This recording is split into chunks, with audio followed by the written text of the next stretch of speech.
नमस्कार, न्यूज 18 बिहार झारखंड आप देख रहे हैं। मैं हूं आपके साथ लक्ष्मी। 9 की 9 खबर में खबरों की शुरुआत करते हैं। खबर धनबाद से आ रही है, जहां पर बीसीसीएल के लेदना एरिया 10 के अलगडीहा ओपी क्षेत्र में ग्रामीणों का आंदोलन जारी है।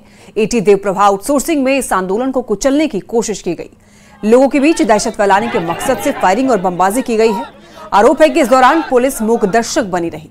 गोलीबारी और बमबाजी की घटना के बाद ग्रामीण आक्रोशित हो गए, जिसके बाद पुलिस ने लाठीचार्ज भी किया है। इस दौरान 2 बाइकों को भी आग के हवाले कर दिया गया है। वहीं मौके से पुलिस ने एक सुतली बम भी बरामद किया है।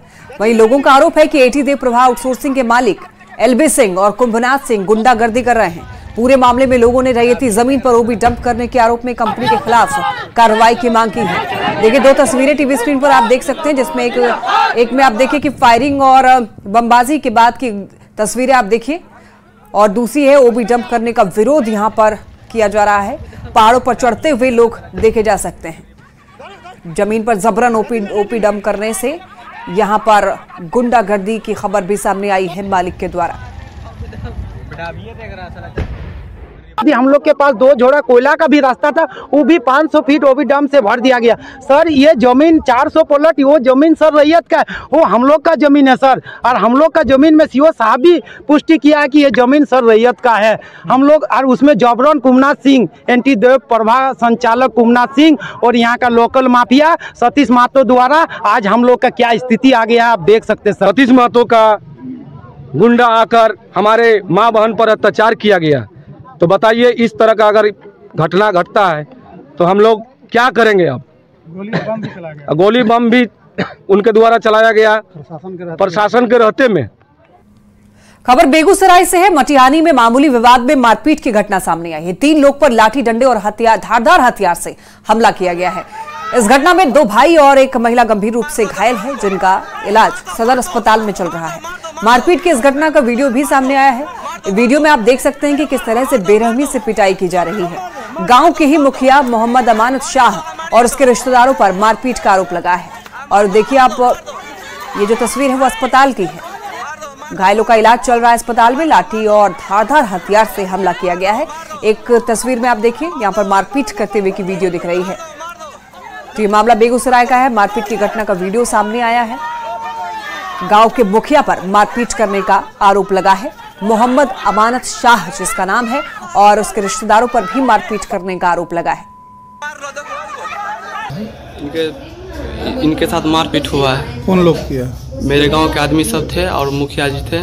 उनके फैमिली में मतलब उनके घर का सदस्य मारे सब। इसलिए मतलब मेरे पापा के साथ लड़ाई हो रहा था। मतलब पहले से मतलब हम लोग दुकान बंद करके आए थे। उसी टाइम मतलब सब मिल के मारा मेरे पापा को बचाने जा रहे थे मेरे अंकल। उतना ही में जो है ना सब मिल के पकड़ के सब, हम मेरे पापा मेरे अंकल 2 भाई हैं।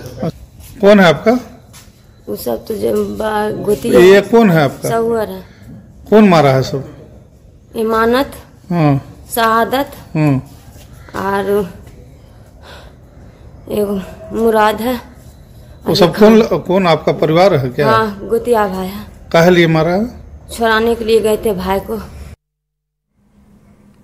गोपालगंज सदर अस्पताल में मरीज के साथ इलाज कराने पहुंची एक महिला के साथ मनचले युवक ने बदतमीजी की। महिला ने मनचले को पकड़ा और चप्पल से उसकी पिटाई शुरू कर दी। मनचले की पिटाई का वीडियो कुछ लोगों ने बनाया और उसे सोशल मीडिया पर वायरल कर दिया। हालांकि बाद में अस्पताल के सुरक्षाकर्मी वहां पहुंचे और आरोपी युवक को पकड़कर पुलिस को सौंप दिया।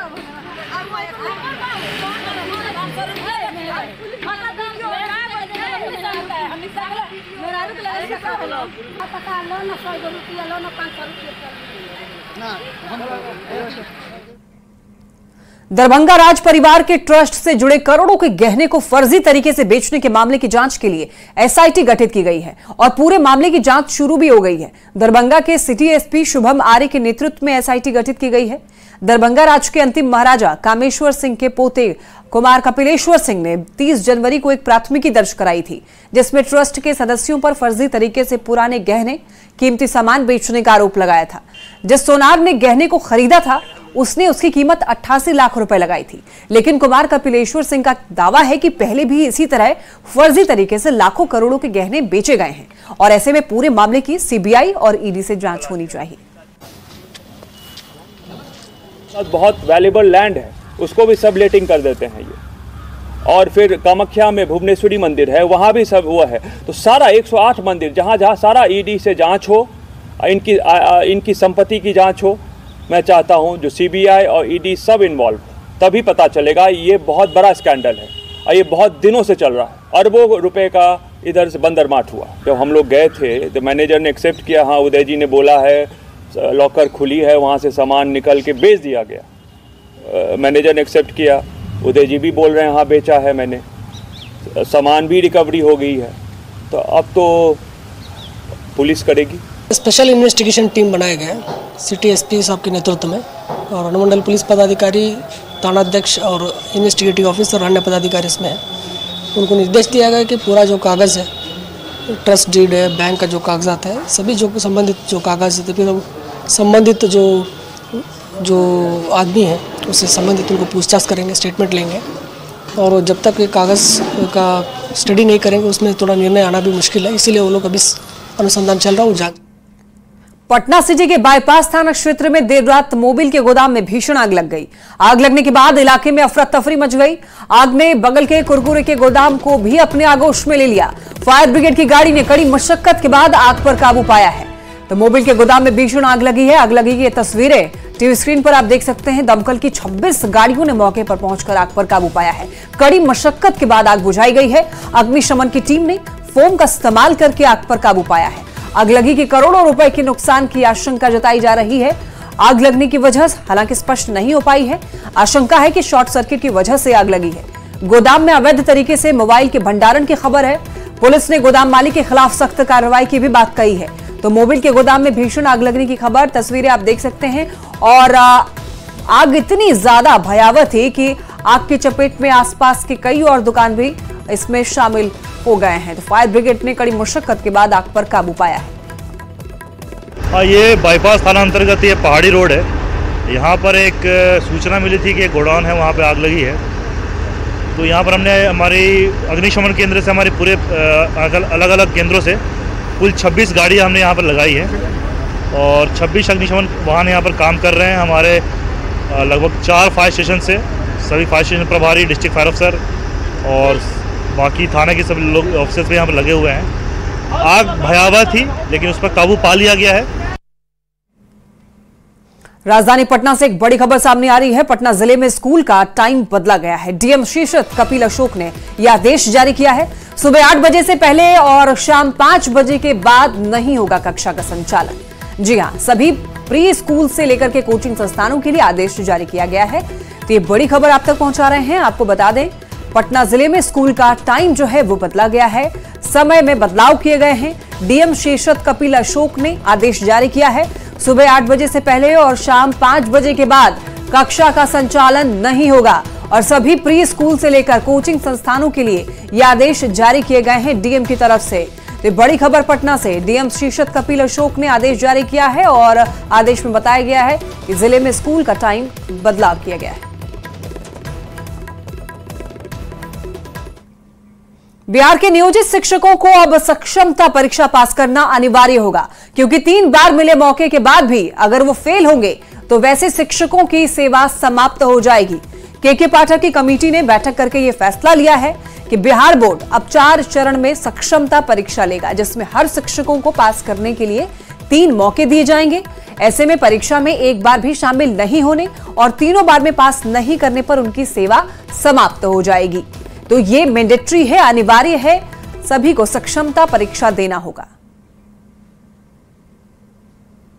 मांगे थे राज्यकर्मी का दर्जा, वो मिलेगा, लेकिन परीक्षा नहीं पास करने वाले शिक्षकों को राज्यकर्मी तो दूर, उनकी अब नौकरी जाएगी। यानी के पाठक की कमेटी ने आज बड़ा फैसला लिया है वैसे नियोजित शिक्षकों के लिए जो एक बार भी सक्षमता परीक्षा में अपीयर नहीं होते हैं या 3 बार मौके मिलने के बाद अगर फेल हो जाते हैं तो उनकी अब सेवा समाप्त हो जाएगी। जब से ये नियमावली तैयार की गई है तब से लगातार जो नियोजित शिक्षक हैं वो विरोध जता रहे हैं, ऑनलाइन परीक्षा के साथ साथ ऐच्छिक स्थानांतरण की मांग कर रहे हैं। लेकिन इस बीच जो के पाठक की कमेटी है उसने आज पहली बैठक की है और बैठक में बड़ा फैसला ले लिया है उन नियोजित शिक्षकों के लिए जो राज्यकर्मी का दर्जा मांग रहे थे, लेकिन अब सक्षमता परीक्षा में एक तरह से बैठना उनके लिए अनिवार्य होगा और इसको लेकर 4 चरण में परीक्षा ली जाएगी। बिहार विद्यालय परीक्षा समिति को एक जिम्मा मिला है कि 26 फरवरी से जो पहले चरण की परीक्षा हो रही है उसके तुरंत बाद, यानी पहले चरण की परीक्षा खत्म होने के तुरंत बाद दूसरे चरण की, तीसरे चरण की और चौथे चरण की परीक्षा आयोजित होगी। तो जिस परीक्षा में नियोजित शिक्षकों को बैठना है, लेकिन इसके अलावा जो नियम बनाए गए हैं कि जो कमेटी है उसने ये फैसला भी लिया है कि अगर 3 मौके में अगर वो पास नहीं करते हैं तो उनकी नियोजित की भी नौकरी चली जाएगी, यानी राज्यकर्मी तो दूर वो सेवा में नहीं रहेंगे। सवाल ये उठता है कि के पाठक इस फैसले के बाद अब जो नियोजित शिक्षक हैं वो अब क्या करेंगे, क्योंकि इस फैसले के बाद फिर से विरोध शुरू हो गया है। हालांकि सरकार एनडीए की है और जो नियमावली है ये महागठबंधन सरकार की है। आने वाला वक्त बताएगा कि आखिर के पाठक का फैसला नियोजित शिक्षकों को कितना रास आता है या फिर सरकार कुछ एक्शन ले पाती है। कैमरामैन मनीष जुनिया के साथ रजनीश कुमार, न्यूज 18 पटना। तो शिक्षा विभाग के फैसले का विरोध शिक्षक संघ ने शुरू कर दिया है। आपको बता दें कि यह फैसला नियोजित शिक्षक विरोधी है, नियोजन नियमावली के विपरीत है। यह फैसले को हाईकोर्ट में चुनौती देंगे, शिक्षक संघ का कहना है। नियोजित शिक्षकों को टॉर्चर किया जा रहा है, यह फैसला नियोजित शिक्षक विरोधी है। शिक्षक संघ का यह कहना है नियोजन नियमावली के विपरीत है यह फैसला। यह अनुशंसा नियोजित शिक्षक विरोधी है, घोर निंदनीय है। साथ ही साथ यह शिक्षक नियोजन नियमावली के विपरीत आदेश है। इसकी जितनी निंदा की जाए वह कम है। सरकार विभाग के इस आदेश को हम लोग हाई कोर्ट में चुनौती देने का काम करेंगे। विभाग के द्वारा भांति भांति प्रकार से नियोजित शिक्षकों को प्रताड़ित करने का काम किया जा रहा है। सरकार के द्वारा कहा गया था, माननीय मुख्यमंत्री जी ने कहा था कि शिक्षकों से मामूली परीक्षा ली जाएगी।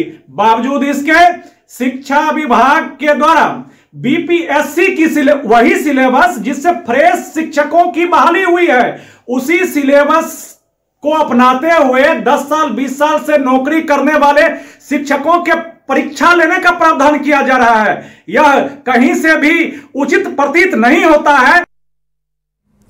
और इस वक्त की एक बड़ी खबर, हैदराबाद से आज रांची लौटेंगे सभी विधायक। हैदराबाद के रिजॉर्ट में 36 विधायक हैं। विधानसभा के विशेष सत्र में सारे विधायक शामिल होंगे जो लोग हैदराबाद गए हुए थे। 5 फरवरी को विश्वास मत हासिल करेंगे चंपाई सोरेन। तो आपको बताते चलें कि विश्वास मत प्रस्ताव पर सदन में चर्चा की जाएगी। तो रांची लौटने वाले हैं आज जितने भी एमएलए हैदराबाद के रिजॉर्ट में रुके हुए थे। 36 एमएलए हैदराबाद के रिजॉर्ट में ठहरे हुए थे। कल विधानसभा का विशेष सत्र है और इस विशेष सत्र में शामिल होने के लिए सभी जितने भी विधायक हैदराबाद में थे वो पहुंचेंगे रांची। तो रांची लौट जाएंगे सभी विधायक। हैदराबाद के रिजॉर्ट में 36 विधायक ठहरे हुए थे, विधानसभा के विशेष सत्र में शामिल होंगे। 5 फरवरी को विश्वास मत हासिल करना है चंपाई सोरेन को और इसके लिए सभी विधायक रांची लौटने वाले हैं। विश्वास मत प्रस्ताव पर सदन में चर्चा की जाएगी। केंद्रीय मंत्री गिरिराज सिंह ने तेजस्वी यादव पर बड़ा हमला बोला है। तेजस्वी ने पिछले दिनों कहा था कि बिहार में खेला भी बाकी है। इस पर गिरिराज सिंह ने कहा कि रस्सी जल गई लेकिन ऐठन अभी बाकी है। तेजस्वी यादव ने कहा था कि खेला अभी बाकी है और स्पीकर अभी तक इस्तीफा नहीं दिए हैं विधानसभा के। क्या है खेला बाकी, अभी करो तो जोर जड़ गया है, ऐठन नहीं गया है और क्या। बढ़ते साइबर अपराध पर नकेल कसने के लिए शेखपुरा में साइबर थाने का गठन किया गया है जिसका मॉनिटरिंग हेडक्वार्टर से डीएसपी खुद कर रहे हैं। दरअसल युवा कम समय में करोड़पति बनने की लालच में साइबर अपराध को अंजाम दे रहे हैं। देखिए साइबर थाना का जायजा लिया हमारे संवाददाता अजीत कुमार सिन्हा ने। बिहार में बढ़ते साइबर क्राइम को देखते हुए राज्य सरकार ने सभी जिला मुख्यालय में साइबर थाना की व्यवस्था की है। शेखपुरा में भी आप देख लिए साइबर थाना की व्यवस्था की गई है जहां पुलिस बल तैनात हैं, थानाध्यक्ष भी इसके बनाए गए हैं और मॉनिटरिंग हेडक्वार्टर डीएसपी कर रहे हैं पूरे केस का। और शेखपुरा में जब से ये क्राइम थाना बना है, निश्चित रूप से अचीवमेंट माना जाएगा कि लगभग 163 अकाउंट ऐसे ट्रांजैक्शन किए गए जिसमें 40,32,000 रुपया का होल्ड किया गया। ये पुलिस की सफलता मानी जाएगी। इनके तत्परता कारण एक बड़ी कार्रवाई इस जिले के अंदर साइबर खिलाफ में हो रहा है, जिसमें साइबर ठगी मतलब का है मामला और फेसबुक प्रोफाइल वगैरह जो है, इंस्टाग्राम पे वीडियो डाल देना, ये सब कांडों को दर्ज किया गया है। तो कुल मिला के 36 कांड दर्ज हुए हैं। तो अधिकतर हमारे पास जो भी केसेस आए हैं वो फाइनेंशियल फ्रॉड के केस हैं, पैसे ठगी की केसेस हैं, जिसमें किसी को झूठ बोल करके मोबाइल पे कुछ प्रलोभन दे करके उनसे पैसा ठग लिया गया। अजीत कुमार सिन्हा, न्यूज़ 18 शेखपुरा।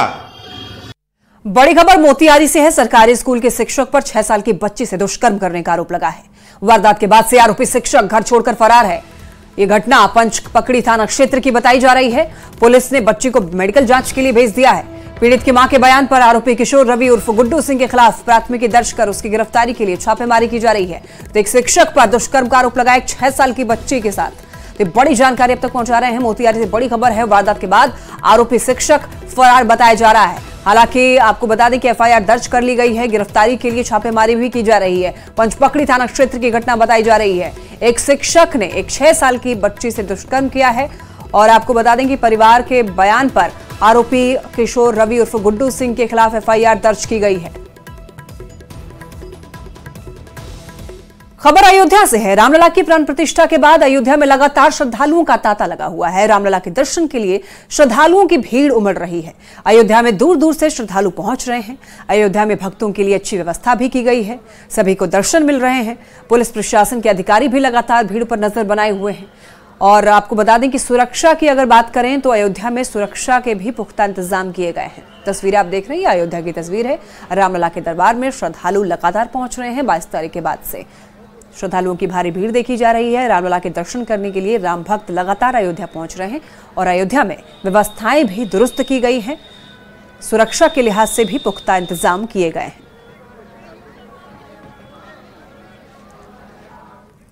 दिल्ली एनसीआर में मौसम ने करवट ली है। सुबह में रुक रुक कर बारिश हो रही है। दिल्ली एनसीआर में रात से ही लगातार बारिश की वजह से कोहरे और धुंध से थोड़ी राहत मिली है। मौसम विभाग के मुताबिक दिन में भी हल्की बारिश हो सकती है। सोमवार के बाद एक बार फिर से दिल्ली एनसीआर में कोहरा बढ़ सकता है। तो मौसम ने एक बार फिर से करवट ली है। 2 दिनों के बाद एक बार फिर से बारिश शुरू हो गई है। कल रात से ही बारिश हो रही है और आज पूरे दिन भर हल्की बारिश होने की संभावना है। दिल्ली एनसीआर में रात से ही बारिश लगातार हो रही है। सुबह में भी रुक रुक कर बारिश हो रही है। दिल्ली एनसीआर में एक बार फिर से मौसम पूरी तरीके से बदल गया है और इन दिनों ये बात बिल्कुल सच होती दिख रही है कि मौसम का कोई भरोसा नहीं है, कभी भी बदल सकता है। इस वक्त मैं आपको दिखाना चाहूंगी कि आप देख सकते हैं कि किस तरीके से बारिश हो रही है और आसमान जो है वो पूरी तरीके से साफ हो गया है। और इसी तरीके से बारिश की जो संभावना है वो आईएमडी ने की थी। आईएमडी का कहना था कि 4 तारीख से हल्की बूंदाबांदी जो है वो होगी और वही देखने को मिल रहा है और 6 फरवरी तक का अनुमान है। हालांकि इससे एक चीज ये बताई जा रही है कि जो कोल्ड डे की स्थिति है वो नहीं रहेगी, लेकिन 6 फरवरी के बाद जो कोहरे की संभावना है वो कई राज्यों में जो है वो बताई गई है और कोहरे का जो अलर्ट है वो जारी रहेगा। अगर हम न्यूनतम तापमान की बात करें तो वो 7 डिग्री सेल्सियस रहेगा और वहीं अधिकतम तापमान की बात करें तो वो 23 डिग्री सेल्सियस रहेगा। तो येलो अलर्ट जो है वो जारी है और कई राज्यों में जो है वो दोबारा से ठंड की दस्तक की संभावना जो है वो दी गई है। तो जिस तरीके से लोगों को अभी घना कोहरा देखना पड़ रहा था और उसके बाद जो है वो ठीक धूप देखनी पड़ी, तो पूरी तरीके से जो मौसम है वो लगातार बदलता जा रहा है और अब 6 फरवरी तक जो है वो दिल्ली में बारिश की संभावना है और बारिश की जो शुरुआत है वो हो गई है। पूरी तरीके से बारिश की दस्तक देखने को मिल रही है और इसी तरीके से मौसम में जो बदलाव है वो जारी रहेगा। कैमरामैन सोनू के साथ फराह खान, न्यूज़ 18 दिल्ली। गिरिडीह में आगामी लोकसभा चुनाव को लेकर जगह जगह पर ईवीएम मशीन की प्रदर्शनी लगाई गई। प्रदर्शनी के जरिए आम लोगों और नए वोटर्स को वोट देने के प्रशिक्षण के साथ साथ उन्हें भरोसा दिलाया जा रहा है कि ईवीएम हैक नहीं किया जा सकता है। वो जिसे वोट देंगे उनका वोट उसी को जाएगा।